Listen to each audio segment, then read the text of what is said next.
Բարև ձեզ սիրելի հայրենակիցներ, այսօր երեկոյան ժամերից միջերկրական ծովի շրջաններից հանրապետություն ներթափանցում է հերթական ցիկլոնը, այսպիսով այսօր երեկոյան ժամերին եւ հունվարի 13-ի լույս 14-ի գիշերը շրջանների մեծ մասում, հունվարի 13-ի ցերեկը եւ 15-ին հիմնականում հարավային մարզերում սպասվում են տեղումներ այսօր ցերեկային ժամերին Հայաստանի նախալեռնային եւ հովտային գոտիներում հիմնականում կլինեն անձրևի տեսքով,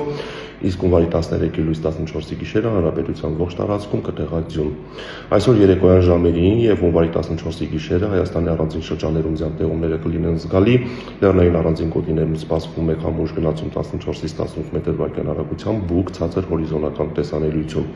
Օդի ջերմաստիճանը հունվարի 14-ից 16 նկատ ժամանակահատվածում այսօրվա համեմատ հանրապետության ողջ տարածքում կնվազի 10-ից 13 աստիճանով։ Եվ ուշադրություն այսօր գիշերը եւ առավոտյան ժամերին հանրապետության բոլոր ավտոճանապարհներին սպասվում է մերկասառույց, որը պայմանավորված է ջերմաստիճանի կտրուկ անկման հետ։